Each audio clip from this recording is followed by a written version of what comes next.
Hello students, आज की video में हम स्टार्ट कर रहे हैं book 3 eight edition chapter number 1 algebraic fractions and formulae exercise 1B question number 9।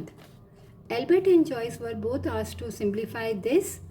Both students were able to factorize b square minus 5b plus 6 to get b minus 2 और b minus 3। Albert and Joyce दोनों से कहा गया इसको simplify करने को। Denominator में हमारे पास B square minus 5b plus 6, जब दोनों ने इसके फैक्टर्स बनाए तो रिजल्ट आया b माइनस 2 और b minus 3। Albert simplified this before converted to like fraction where as Joyce converted to like fraction directly. Okay, Albert ने इसको सिंप्लीफाई करके लाइक फ्रैक्शन किया, यानी कि एलसीएम निकाला, और जबकि जॉयस ने इसको डायरेक्टली लाइक फ्रैक्शन किया।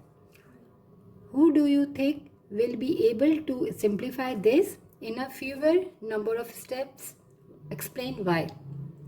यहाँ हमें बताना है दोनों में से किसके स्टेप्स जो है वो कम थे और क्यों। तो हम यहाँ स्टार्ट करते हैं।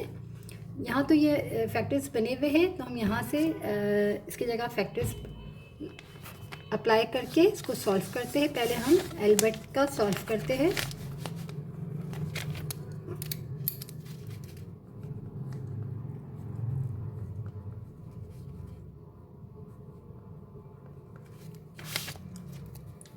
b माइनस 2 डिवाइडेड फैक्टर्स आए थे b माइनस 2 और b minus 3 plus b upon b plus 3। यहाँ b माइनस 2 है, ये भी b माइनस 2 है, तो इसने इसको सिंप्लीफाई करके फिर फ्रैक्शंस लाइक फ्रैक्शन किया था, तो यहाँ हमने इसको कैंसिल कर दिया। 1 upon b minus 3 plus b upon b plus 3। अब हम इसका एलसीएम निकाल लेंगे, तो यहाँ हम मल्टीप्लाई करेंगे b प्लस 3 से, और यहाँ भी हम करेंगे b प्लस 3 से, और यहाँ b माइनस 3 से, और यहाँ भी b माइनस 3 से। तो हमारा एलसीएम आ गया यहाँ पर b प्लस 3 और b minus 3। b plus 3 plus b square minus 3b। b square power square है, तो इसको हमने स्टार्टिंग में लिख लिया। ये 3b है, ये प्लस 3b है, ये माइनस 3b है, तो हो गया माइनस 2b, और कॉन्स्टेंट टर्म है प्लस 3 डिवाइडेड b प्लस 3 और b माइनस 3। अब हम जॉइस के स्टेप्स कर लेते हैं।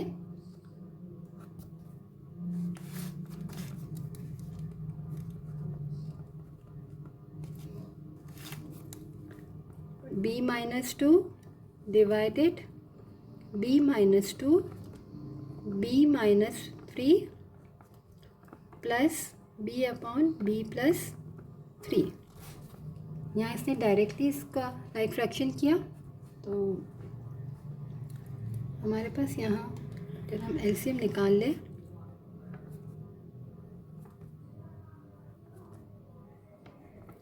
तो यहाँ हमारे पास है b माइनस 2 b माइनस 3 और b प्लस 3। तो यहाँ मल्टीप्लाई कर देंगे हम b प्लस 3 थे, और यहाँ हम करेंगे b माइनस 2 और b minus 3।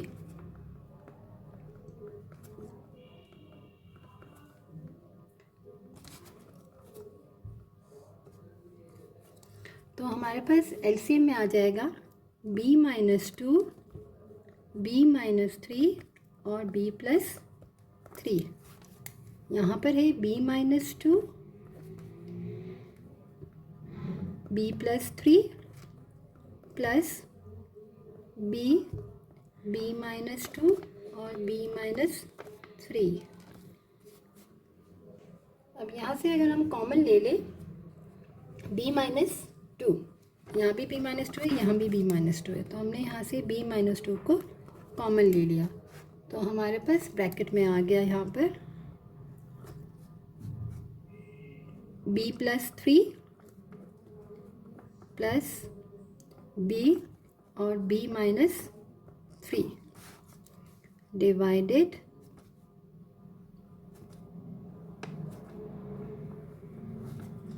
b minus 2, b minus 3 और b प्लस 3। तो ये चीज़ जब हमने कॉमन ली तो ये कैंसिल हो गई।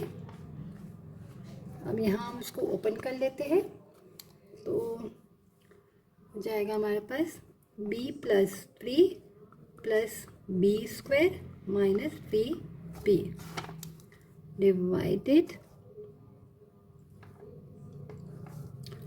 b माइनस b प्लस 3 और b माइनस 3।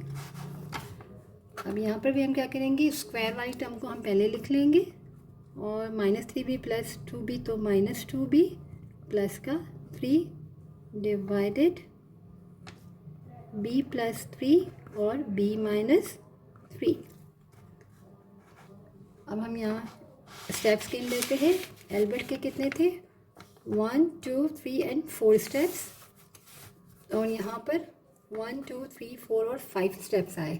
तो हमें यहाँ बताना था कि किसके कम स्टेप्स आए, तो एल्बर्ट के जो है वो स्टेप्स कम आए क्योंकि इसने सिंप्लीफाई करके सॉल्व किया था और स्टेप्स भी कम आए और इससे इजी हो गया हमारा कैलकुलेशन भी, और यहाँ पर स्टेप्स भी ज़्यादा हो गए और कैलकुलेशन भी, हमारी वर्किंग भी थोड़ी ज़्यादा हो गई।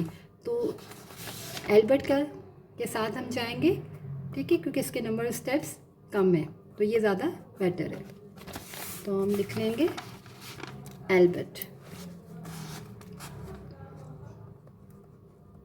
यानी कि सिंप्लीफाई करके सॉल्व करना ज़्यादा इजी रहा। एल्बर्ट के हमारे 4 स्टेप्स आए और जॉइस के हमारे पास 5 स्टेप्स आए और वर्किंग भी जॉइस की ज़्यादा आई और इसकी हमारी वर्किंग में भी अगर हम देखें तो काफ़ी इजी वे हो रहा है और यहाँ पर वर्किंग भी हमारी काफ़ी ज़्यादा है और स्टेप्स भी हमारे ज़्यादा है। तो हम ने लिखा यहाँ पर हम जाएंगे एल्बर्ट के साथ।